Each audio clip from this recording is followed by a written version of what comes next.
오늘 말씀 제목을 따라합니다. 언제 어디서나 대안이 되는 인생. 다시 한번요. 언제 어디서나 대안이 되는 인생.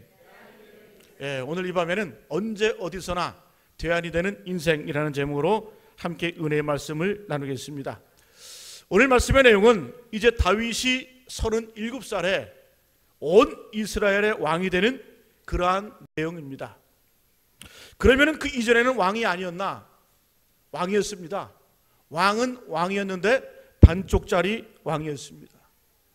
다윗은 이미 여러분 알다시피 17살, 18살 그 시기에 사무엘 선지자로부터 기름 부음을 받고 이스라엘 왕으로 이제 기름 부음을 입었습니다. 그가 바로 왕이 된 것이 아니라, 곧바로 왕이 된 것이 아니라 약 13년 동안, 10여 년 동안 이제 사울에게 쫓기고 전쟁을 거치면서 연단의 과정을 거치게 됩니다. 그런 수많은 연단의 과정을 거치면서 이제 왕으로서 준비가 되어지고 이제 30세에 왕이 되는데 온전한 왕이 아니었습니다. 이제 헤브론을 중심으로 유다 지파만 다스리는 반쪽짜리 왕이었습니다. 그런데 이제 왕이 된 이후 7년 6개월이 지난 이후에 다윗이 37살이 되었을 때 오늘 말씀의 내용이 어떤 내용이냐? 이제 다윗이 이스라엘 전체를 다스리는 통합 왕으로 추대되는 그러한 장면입니다. 스스로 힘을 가지고 권력을 가지고 능력을 가지고 왕이 된 것이 아니라 온 이스라엘이 모여서 이 다윗을 우리의 왕이 되어 주십시오라고 추대하는 그러한 장면을 우리가 보게 합니다. 여러분, 그러면 이 무엇 때문에 전 이스라엘이 모여서 헤브론에 모여서 다윗을 왕으로 세웠고 또 다윗의 어떤 모습이 왕으로서의 하나님과 사람 앞에 쓰임받을 수 있을까? 저는 그 비결을, 그 이유를 한마디로 표현하면은 오늘 말씀의 제목처럼 다윗은 언제 어디서나 대안이 되는 인생이었다는 거예요. 한번 따라합니다. 다윗은 언제 어디서나 대안이 되는 인생이었다. 그래서 오늘 말씀을 통해서 이 다윗의 삶을 본받고 다윗처럼 하나님께 쓰임받는 저와 여러분 되시기를 간절히 축복합니다.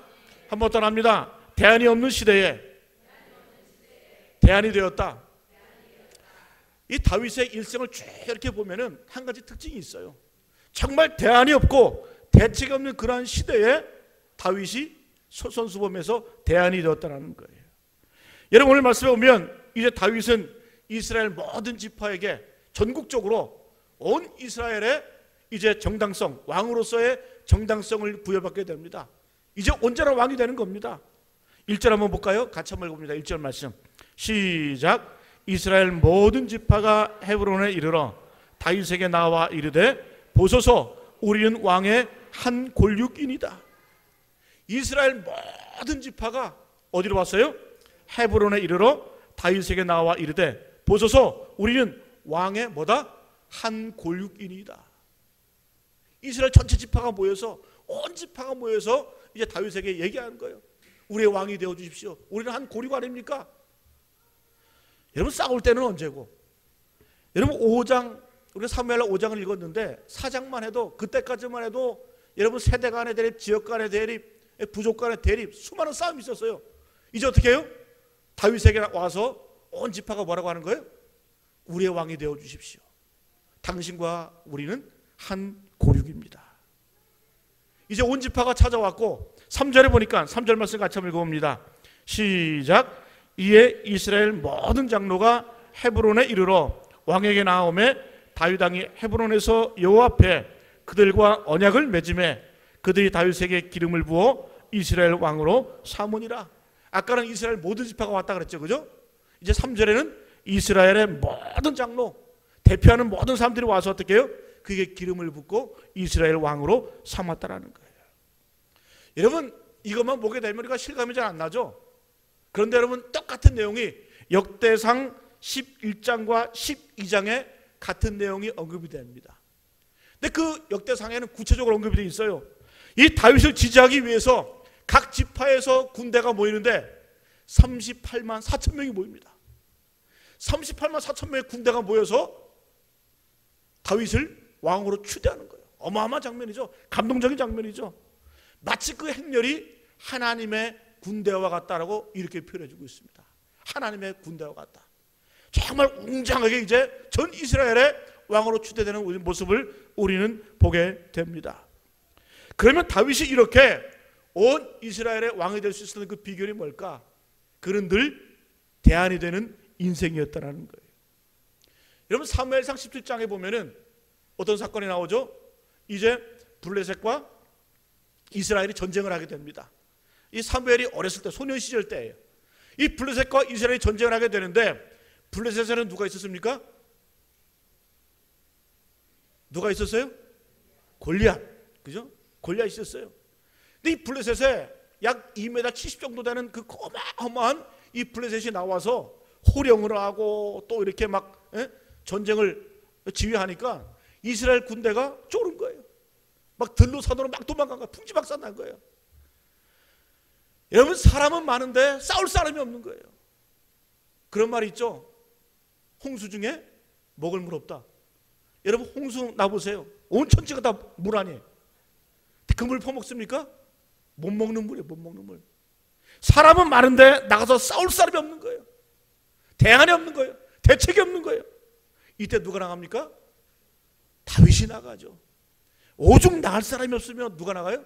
소년 다윗이 나가는 거예요. 소년이 나가는 거예요. 여러분 그렇습니다. 이 다윗은 정말 그 전쟁 가운데 대안이 없을 때, 누구도 나서지 않을 때에, 누구도 그 일을 감당할 수 없을 때 어떻게 해요? 어린 소년임에도 불구하고 그는 골리앗과 맞서 싸워나가기 위해서 나갔다는 거예요. 이 말은 뭡니까?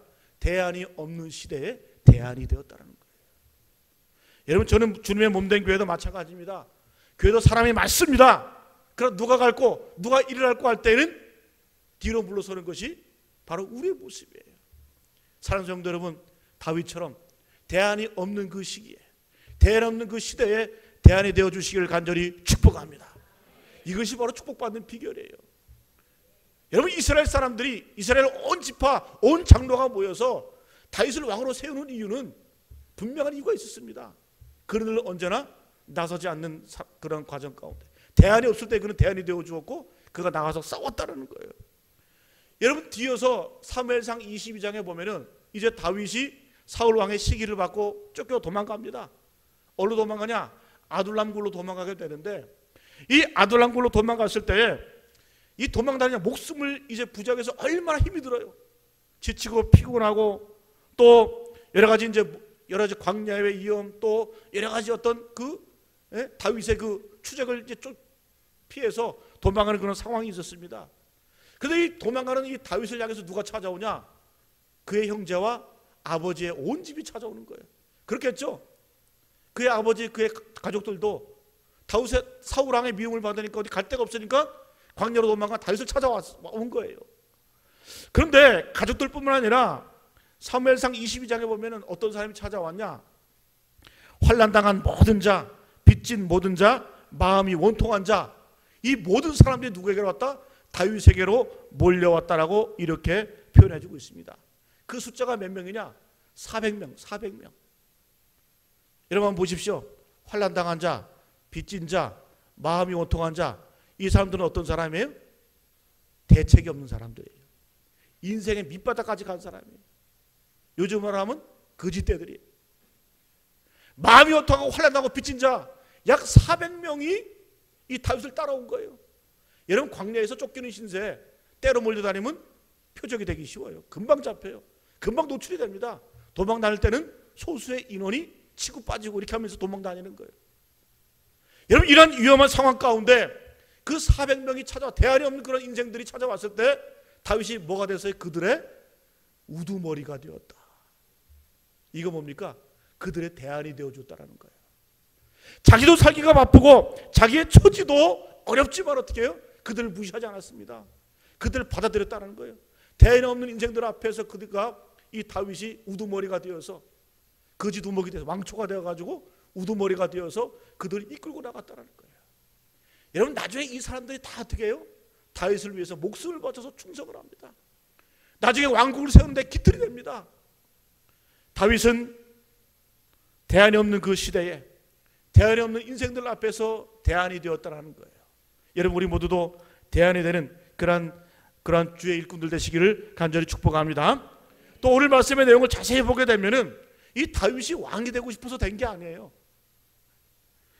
이스라엘 남과 북이 갈라져서 심각하게 대립하고 있었습니다. 세대 간의 대립, 지역 간의 대립, 부족 간의 대립, 이 대립과 갈등의 시대였었는데 이 대립과 갈등을 통합할 인물이 없는 거예요. 사람이 없는 거예요. 어떤 정치적인 리더십을 가지고 이 불안한 시대에 대립과 갈등의 시대를 봉합할 수 있는 그런 인물이 없어요. 오직 누구밖에 없으니까 다윗밖에 없었다는 거예요. 사람들이 찾아와가지고 다윗을 왕으로 세우려는 거예요. 여러분, 이미 나라가 두 쪽으로 갈라져 있었어요. 이제 그 에브라임 지파를 중심으로 10지파가 이 마하나임을 중심으로 해가지고 10지파가 한 세력을 형성하고 있었고, 또 다윗은 유다 지파를 중심으로 헤브론에서 이제 한 나라를 건설하고 있었어요. 이 양 나라가 한 민족이 둘로 갈라져서 싸우고 있었던 그런 대립의 시기였습니다. 그런데 이 심각한 대립과 갈등의 시대에 이 양쪽을 아우를 수 있는 인물, 과연 이 민족의 상처를 싸매줄 수 있는 그 인물이 누굴까? 사람들은 고민했습니다. 누구였어요? 다윗밖에 없는 겁니다. 그래서 여러분, 이스라엘 온 지파가, 그리고 이스라엘 온 장로들이 와서 다윗에게 왕이 되어줄 것을 이렇게 구하는 거예요. 여러분, 그 사람들은 이미 다윗의 인생을 다 압니다. 다윗이 어떻게 살아왔으며 어떻게 그가 지금까지 올라왔는지, 그런 힘들어도 자기가 힘들어오고 자기가 어려움과 고난 중에 있다 할지라도 그런 남들에게 대안이 되어 주었고, 대안이 없는 그 시대에 그런 대안이 되어 주었습니다. 이를 기억한 모든 사람들이 이제 다윗을 왕으로 추대했다라는 사실입니다. 여러분, 다윗이 왕이 된 이후에 가장 먼저 한 일이 바로 이 통합과 단결을 도모합니다. 자, 이제 수도가 두 군데 있었어요. 10지파, 에브라임을 중심으로 한 이 10지파가 마하나임에서 한 세력을 형성하고 있었고, 또 유다를 중심으로 이 다윗이 헤브론에서 이제 한 나라를 형성하고 있었는데, 여러분, 이게 나라가 통합을 하게 되면 수도를 정해야 되는데 어디로 정해야 될까요? 다윗이 유다에 있었으니까 유다 지파 헤브론이 수도가 돼야 되겠죠, 그죠? 그건 우리의 생각이고요. 다윗은 그렇게 하지 않습니다. 이 갈라진 세대를 봉합하기 위해서 이 헤브론과 마하나임의 중간 지점, 어디요? 예루살렘을 수도로 정합니다. 그런데 이 수도를 정해야 되는데 이 수도 예루살렘은 이스라엘 족속의 땅이 아니었어요. 어디였냐? 여부수 족속, 블레셋 족속인 한 부족인 여부수 족속이 이 철옹성과 같이 이 다윗성, 나중에 다윗성이 되었지만은 이 예루살렘 이 시온성을 점령하고 있었어요. 어느 누구도 근접할 수 없는 그러한 철옹성과 같은 그런 성벽이었습니다. 여러분, 여기서 다윗의 위대한 지도력이 나오는 거예요. 여러분, 이 국력이 분열이 되고 또 어떤 힘을 응집할 수 없을 때 주로 나라들이 뭐 합니까? 전쟁을 일으키죠. 전쟁. 여러분, 임진왜란이 왜 일어났습니까? 도요토미 히데요시가 일본을 통합한 이후에, 그 전국을 통일한 이후에 그 힘을 어디로 분출을 못하는 거예요. 그래서 막 응집된 힘을 모아서 어디로 온 거예요? 다른 나라를 침략을 하는 거예요. 여러분, 다윗도 마찬가지예요. 이제 나라를 통합을 해서 이제 한 가지 목적을 가지고 힘을 모아야 되는데 그게 어디였어요? 바로 이제 예루살렘 성을 점령하는 그러한 통합, 그러한 이제 힘을 모으는 그러한 일들을 하게 됩니다. 그리고 어떻게 해요? 마하나임과 헤브라임의 그 중심, 헤브론의 그 중심, 중간 지점인 예루살렘을 수도로 정하게 됩니다. 여러분이 이때부터 예루살렘은 평화와 화합의 상징이 됩니다. 지금까지도 이스라엘 역사상 이 모든 이스라엘 민족들은 어떻게, 유대인들은 이 예루살렘을 사모합니다. 이때부터 시작이 되었다는 거예요. 여러분, 그렇습니다. 다윗은 어렸을 때부터 왕이 될 때까지 언제나 어디서나 대안이 되는 그러한 인생이었습니다. 사랑하는 교회 여러분, 우리 모두 대안이 되는 인생이 되시기를 간절히 축복합니다. 여러분, 우리 가정이 분열됐습니까? 우리 가정이 산만합니까? 대안이 없습니까? 내가 대안이 되기를 바랍니다. 내가 기도의 용사가 되어서. 또 여러분, 내가 직장에서 내가 다니는 직장이 분열이 되고 또 응집이 안 됩니까? 대안이 없습니까? 여러분 자신이 대안이 되시기를 간절히 바랍니다.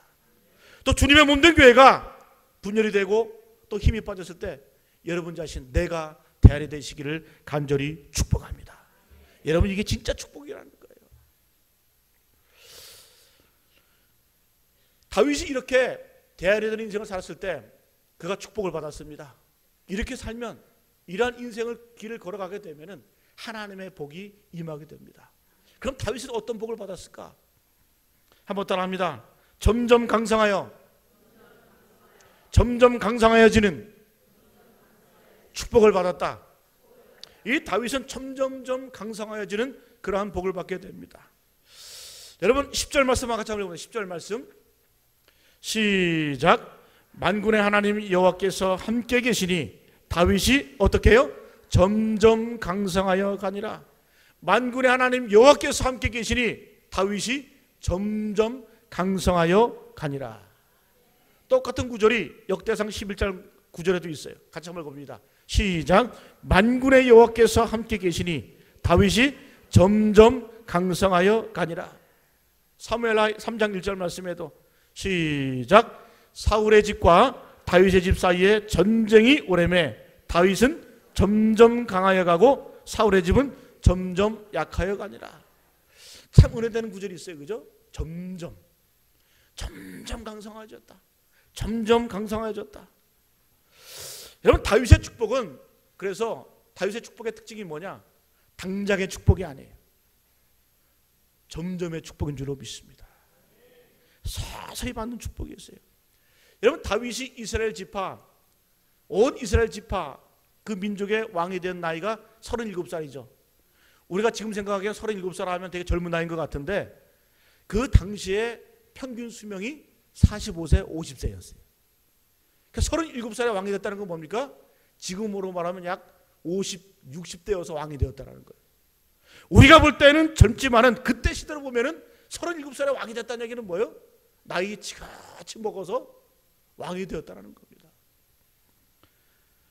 여러분, 만약에 다윗이 10대 후반에 기름 부음을 받고 바로 왕이 되었으면 아마도 다윗도 이 사울왕과 같은 그러한 전철을 밟게 될지도 모릅니다. 그러나 그가 숱한 연단의 과정, 광야 생활을 통하여서, 그런 과정을 통하여서 그는 온전한 왕으로서의 리더십을 갖게 되었고 하나님이 원하시는 그런 존재로 거듭난 줄로 믿습니다. 수많은 연단을 거쳐가면서 어떻게 해요? 점점 하나님이 원하시는 모습으로 변해갔다는 거예요.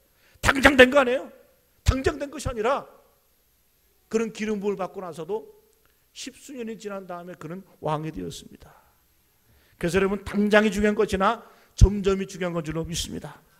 식물도 보십시오. 당장 자라는 식물, 금방 자라는 식물들은 금방 썩어버려요. 금방 없어집니다.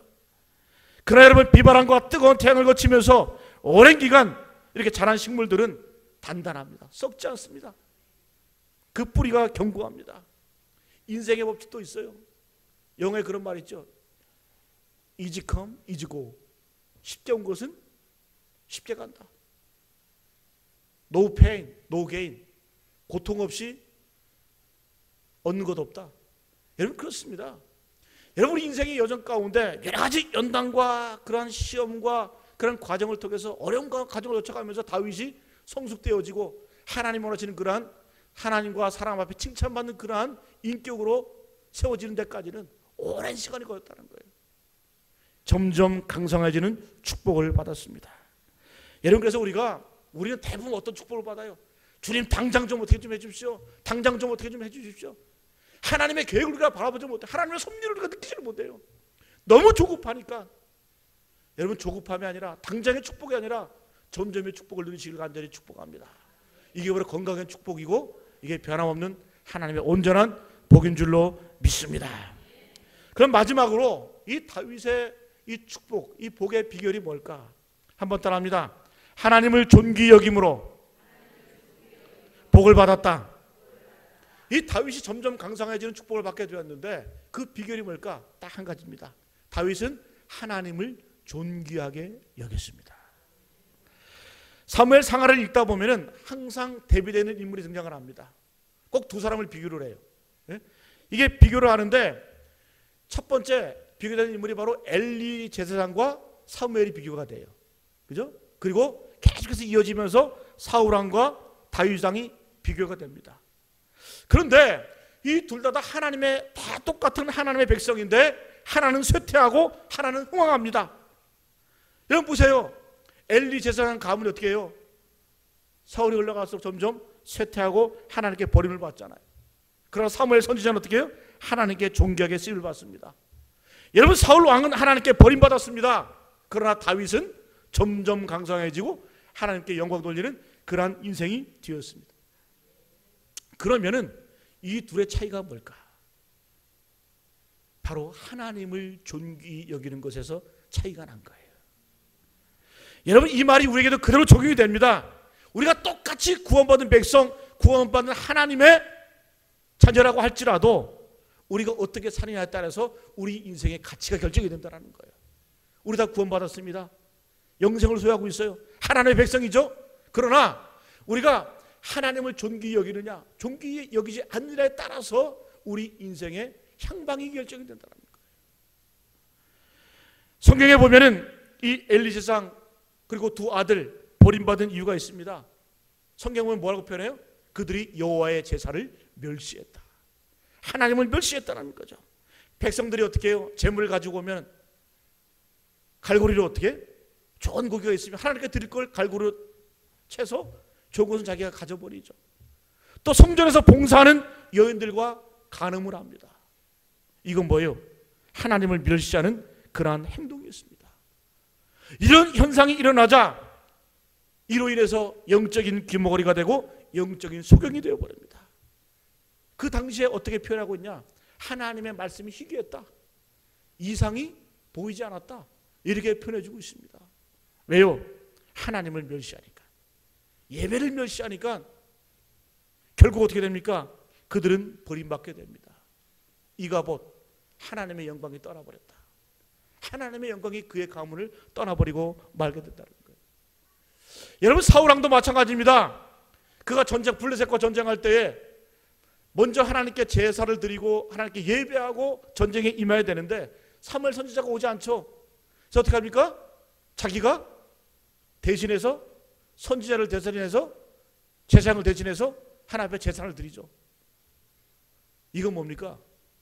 우리가 생각하기에 어떤 생각? 그럼 둘이서 할 수도 있지. 그렇지가 않습니다. 그 마음껏에는 뭐가 있는 거예요? 제사를 가볍게 여기는 거예요.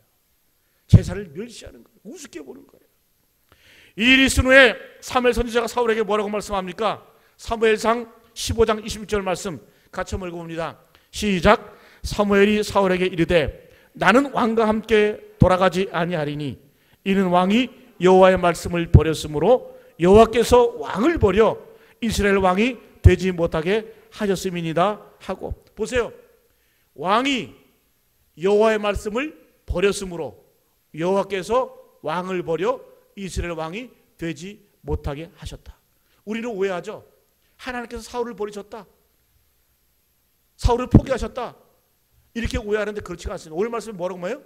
왕이 여호와의 말씀을 버렸으므로 여호와께서 왕을 버렸다. 누가 먼저 버린 거예요? 사울이 먼저 하나님을 버린 거예요. 성경은 분명히 이렇게 하고 있습니다. 먼저 사울 왕이 여호와의 말씀을 버리고 하나님을 우습게 알고 예배를 멸시함으로 이제 어떻게 해요? 그 결과적으로 이제 여호와 하나님께서 사울을 버리셨다는 거예요. 여러분 그래서 우리가 오해할 때가 참 많이 있어요. 위험이 오고 어려움이 오고 고난이 닥쳐면 아 하나님이 나를 버리셨나 보다. 나를 멀리 하시나 보다. 나를 포기하셨나 보다. 대부분의 사람들이 그렇게 생각을 합니다. 그러면 그렇지가 않아요.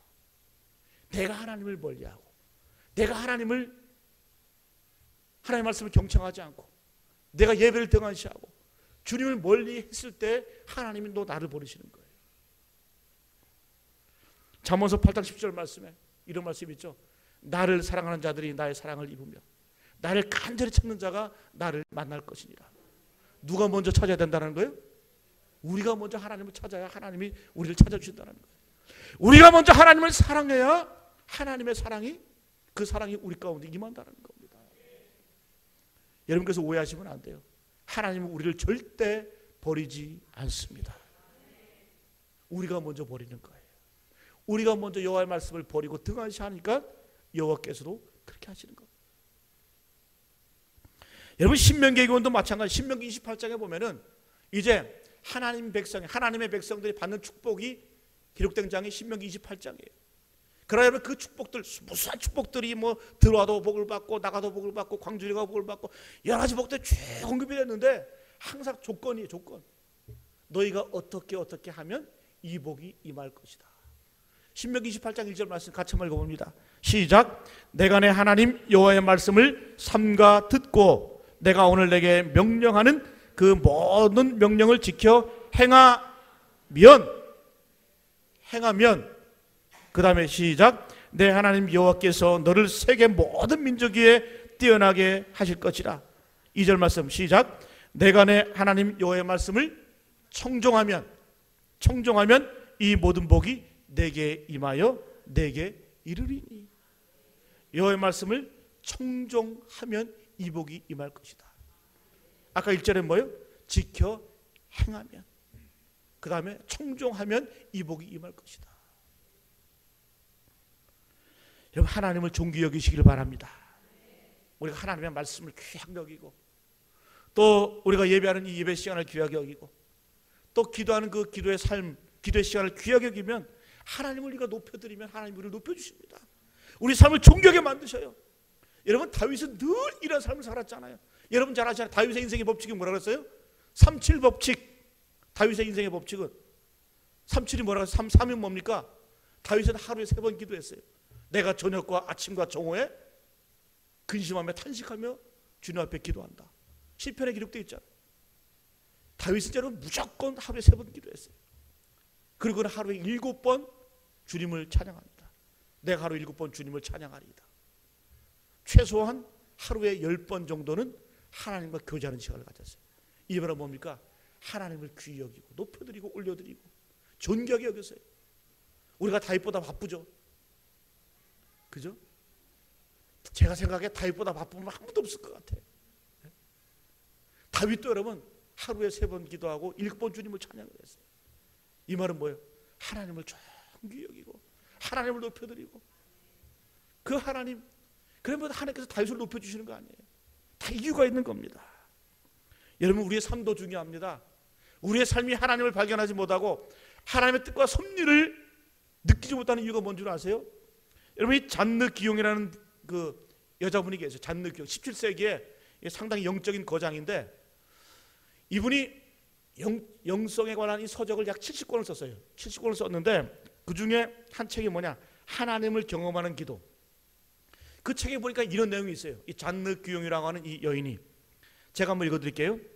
우리가 하나님을 찾아도 그분을 발견하지 못하는 데에는 그럴 만한 이유가 있습니다. 다시 한번요. 우리가 하나님을 찾아도 그분을 발견하지 못하는 데에는 그럴 만한 이유가 있습니다. 그것은 사람들이 하나님을 찾는다고 하면서도 자신의 죄를 버리지 않았기 때문입니다. 자신의 죄를 버리고 하나님을 찾는 사람은 반드시 그분을 발견할 것입니다. 왜냐하면 우리가 그분을 찾으려는 마음보다 그분이 우리 앞에 나타나려는 마음이 더 간절하며, 우리가 그분을 영접하려는 마음보다 그분이 우리에게 자신을 주려는 마음이 더 뜨겁기 때문입니다. 여러분이 잔느 기용은 뭐라고 말하는 거예요? 우리가 하나님을 보지 못하고 하나님을 느끼지 못하고 하나님을 발견하지 못하는 이유가 누구에게 있다? 나에게 있다는 거야. 나에게 있다는 거야. 내가 영적으로 정결하지 못하기 때문에, 내 삶이 주님 앞에 온전하지 못하기 때문에 우리가 하나님을 볼 수 없고 하나님의 그 뜻과 섭리를 발견할 수 없다는 거예요. 여러분, 그렇습니다. 우리가 삶 가운데 하나님을 존귀 여기고 내 자신의 영적인 청결함을 위해서 이 영적인 청결성을 유지하면 하나님의 뜻이 보이게 되는 줄로 믿습니다. 하나님 만날 수 있는 줄로 믿습니다. 하나님을 발견할 수 있는 줄로 믿습니다. 여러분, 산상수훈 8복 중 6번째가 뭡니까?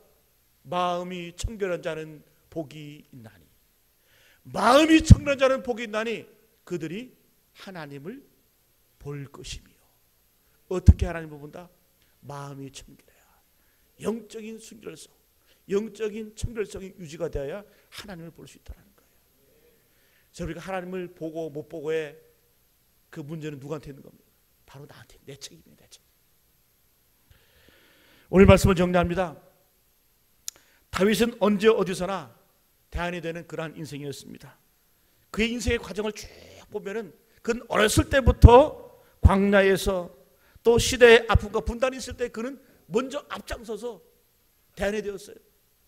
그래서 여러분 온전히 이제 이스라엘 왕으로 추대가 되는데 그가 어떤 인생을 살았기에 어떤 삶의 과정을 겪어왔길래 모든 사람이 아는 거예요. 아, 이 분단, 세대 간의 지역 간의 부족 간의 갈등을 통합할 수 있는 사람은 다윗밖에 없다. 대안이 되는 인생이 될 때에 우리도 주님 앞에 쓰임받게 될 줄로 믿습니다. 여러분 이런 삶을 살게 되면 어떤 축복이 임합니까? 썩지 않는, 무너지지 않는, 점점 강성해지는 그런 축복을 받게 될 줄로 믿습니다. 그 축복의 비결이 뭐라 그랬어요? 하나님을 존귀히 여길 때, 그리고 내 자신의 영적인 청결성을 유지할 때, 늘 회개하고 주님 앞에 나아가 성화의 삶을 살아갈 때에 우리가 하나님을 볼 수 있게 되고 하나님의 뜻과 섭리를 발견할 수 있는 그런 축복과 은혜를 경험하게 될 줄로 믿습니다. 다윗처럼 언제 어디서나 대안이 되는 인생을 살아가시는 우리 모두 되시기를 축복합니다. 우리 오늘 주신 말씀 기억하면서 찬송가 314장 찬양하고 기도하겠습니다. 314장입니다. 내 구주 예수를 더욱 사랑. 우리의 마음을 모아서 주님 앞에 찬양합니다.